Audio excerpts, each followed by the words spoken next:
Hi, everyone, and welcome to Advisor Edge, the GVA Way, a podcast series created for financial advisors navigating the complexities of transitioning from a traditional firm or considering branching out independently for the first time. This podcast will deliver clarity and expertise by answering common questions and guiding you through the services and support GVA provides during the transition process. From establishing your brand to building a client base and managing compliance, we'll provide the insights and resources you need to thrive in your new venture. GVA is a full-service, technology-driven RIA.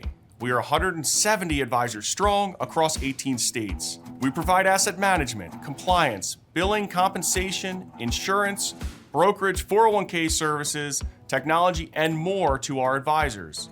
And everything we do is scalable for us and you, as we place technology in the forefront. Perhaps what we hold to the highest regard is our dedication to the end user, our clients. We like to say we are a family of like-minded individuals who hold our clients' financial interests above our own. Thank you for joining us, and welcome to the GVA Way. Episode number 9 of the GVA Way. I'm James Spinelli, the CEO of Great Valley Advisor Group.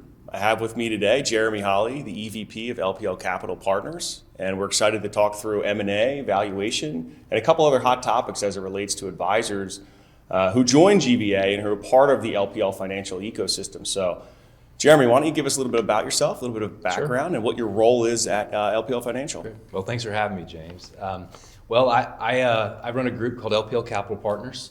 I've been at LPL for a combined 20 years. I had a 2-year break where I went and worked for a private equity-backed RIA and boomeranged back about a year and a half ago. Had lots of experience at LPL in the early days in the finance department, doing M&A. Then I moved over to the sales side. Did spend a lot of time on advisor M&A and succession planning, and then thinking of new ways that LPL could deliver different capital solutions to help our advisors. What we do at LPL Capital Partners, I like to say, is we develop novel solutions to help meet advisor needs throughout their life cycle.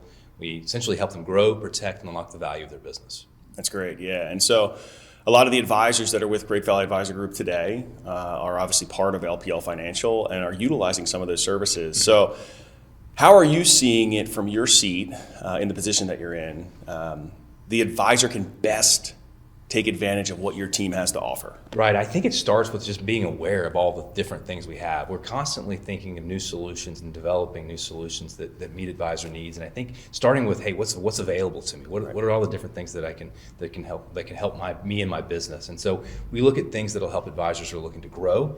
We're also develop solutions to help advisors take some chips off the table, think about a way to partially monetize their business. We're also thinking about ways that help them protect their business through succession planning, and ultimately to fully monetize their life's work through an exit, through an M&A transaction. Got it, yeah. And so I think when you look at those different scenarios and those different areas within the team itself, how are you looking at the additional support above and beyond that from what you're putting out there from, I see like, it looks like monthly marketing commentary around M&A, giving insights into valuations, mm-hmm. Talking about that M&A category, that's such a hot topic, right? I mean, when you talk about the RIA landscape, M&A is at the forefront. We hear, if you follow any of the major outlets and you look at your inbox in the morning, mm-hmm. there's 2 or 3 names that are going to constantly be coming across the wire, right? Absolutely. And so how's LPL narrowing in on that and really focused in on getting in front of that, right? Yeah, well, we've done a lot of work to understand what's going on out there. You're right, there's headlines every day. There's a lot of money that is trying to get into our space because there's really attractive businesses that our advisors run, that you all run. And so, we're trying to make sure we understand what's happening out there, stay ahead of the trends, and think about ways that we can to deliver similar solutions to LPL and GVA advisors at the same time. So we do spend a lot of time looking at the market, thinking about ways that we can show up a little bit differently within the LPL ecosystem, and developing those new solutions to meet those needs. And an example I'd give you is, we found advisors looking for ways to again, look for partial liquidity. So we developed really 3 different solutions there that result in us either buying the small accounts from them and providing them with capital for that and capacity back in their day through partial book sales, making a revenue acquisition, so essentially buying down compensation a little bit and providing capital in exchange for that, or making a minority investment in the business for the larger businesses to help create aligned growth. Got it, yeah, and that's one of the things that GVA took advantage of a couple years ago, right? And so we just had a great meeting. We're sitting here, we're in Napa Valley in California, right? We have our annual conference going on here for our advisors, and we just talked about this earlier, right? And you can see once you bring up M&A, once you bring up valuations, once you start talking about this topic, people get engaged. And it was, I would say, of the overview of the conference itself, a lot of people were looking forward to this. So looking at valuation, how are you as an organization going about that? What are some of the key factors that an advisor would, want to look at as their book, the growth of it, the age, the clients? There's so many factors. What are some of those key metrics? I think the key drivers of value, things that to think about when thinking about valuation of your business or looking at another business, look at the makeup of revenue. So recurring revenue, non-recurring revenue. Usually you're going to pay more for recurring revenue streams, repeatable earnings, things like that. And so that's a key metric that you look at in valuation. So those with more recurring revenue generally get a higher valuation. Yep. You're also looking, you mentioned it, looking at the clients. Like what's the age of the clients? Is it a younger book or is it an older book that's drawing down their assets? Sure. And so obviously, think about the ends of the spectrum there. If it's a younger book that's still accumulating assets, you might assign more value to that than one that's maybe at the end of that spectrum and drawing down those assets, and you're actually lowering those assets each year. And so that's an important factor to look at. Sure. Another one is growth rate, right? So you look at the clients, but are they adding new households? Are they adding new assets, either through referrals or additional wallet share? So advisors, businesses that are growing, you're going to assign a higher premium to that in terms of valuation. Yeah, that's that net new assets number that everybody always talks about, right? It's a big factor. And so, on a monthly basis through Advisor Bob, which we're using at Great Valley Advisor Group, we publish a valuation number that gives a ballpark estimate for the advisor to just get an idea, what does that value of their book look like? What if I had to monetize today, where is it in the ballpark?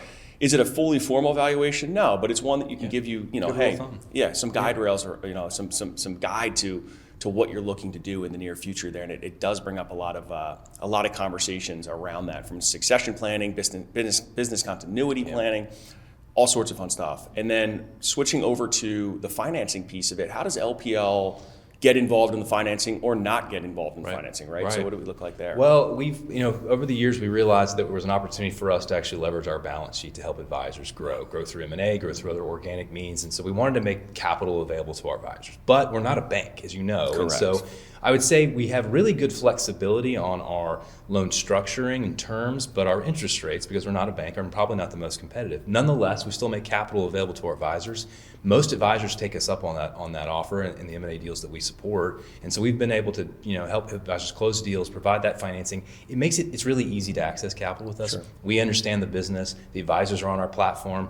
You don't have to write us a check. We just take it out of the fees and commissions. We work with firms like yours to pull that out of the fees and commissions to repay the loans. And so it's a simpler process. It may not be the best cost of capital for advisors, but what we also do is we help them explore other third-party options. And so I'm working on something right now where we're going to work with a potential bank to create a tri-party arrangement where we can actually back the loan, guarantee the loan on the advisor's behalf, and get really good terms and rates from a bank and be able to provide that as a part of the process. And I think from the selling advisor standpoint, they like to see that as well, right? Yes. I mean, a local bank. So we've been involved with multiple transactions, right, at the RA level, and we've seen transactions done between advisors who are within our network.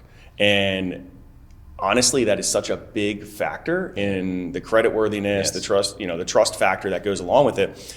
And if you're selling your practice, you probably want to have a pretty strong partner that's backing who the buyer is, right? Absolutely. It is a big concern of the sellers. Can the buyer afford my business? Do they have the access to capital to do it? I don't want to go through the entire deal process. It is arduous, right? It's a long process. Get all the way to the finish line and realize that the buyer doesn't have the money. Correct. No one wants to go do that and then remarket the practice. So absolutely, big component for the seller. And so I think those are that's one of the factors that could have a deal blow up. Are there any other factors that you've seen come up with, through the deal process where you'd say, maybe try to avoid these if you're looking to purchase or sell your business? Like these are some of the headwinds you're going to face, and if you can get in front of them in the LOI process or a little bit earlier on, maybe it helps your cause, down the road to avoid that. Yeah, the LOI process is really important. Getting to agree on terms, even if they're non-binding terms, but just laying them all out. And I think we talked about this earlier, but setting expectations, making sure you understand what the seller's timeline is, what their expectations are, making sure as a buyer you're setting the right expectations of what you want, what you're acquiring this business, what's going to happen post-transaction, what business is going to look like. The biggest thing we see when deals kind of go the wrong way or go sideways is when those expectations between buyer and seller, as far as the timing of when the seller is eventually going to exit, are not aligned. And so we find it gets strange when the seller's planning to hang on for a long period of time, the buyer wants them out, or vice versa. The seller wants to go right away, and the buyer hasn't had a plan to actually transition the client relationships, and that can create some attrition. That's such a good piece too, and that can be a the selling advisor has spent so long. We talked about this at our piece earlier.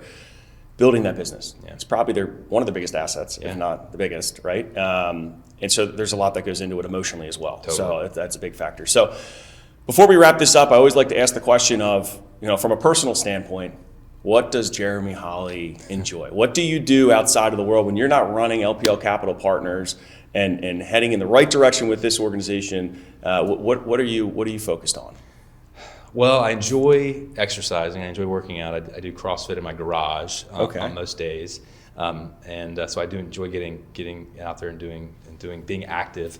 I spend a lot of time with my kids and all their sports. I mean, I've told you this. I essentially spend my afternoons and weekends shuttling them around to baseball, to basketball, to soccer. My 17-year-old daughter's in drama and theater, and so most of my time is spent traveling from one event to another that my kids are doing. Yeah. So I don't have a ton of time for myself as much as I would like at this stage, but it's all about enjoying what you have right now. So that's what I do. Great. Yeah. Well, thanks for joining in. LPL has been a fantastic partner for Great Valley Advisor Group, and we look forward to the many years of partnership. So do we. Yeah. Thank you. The opinions voiced in this podcast are for general information only and are not intended to provide specific advice or recommendations for any individual. To determine which strategies or investments may be suitable for you, consult the appropriate qualified professional prior to making a decision.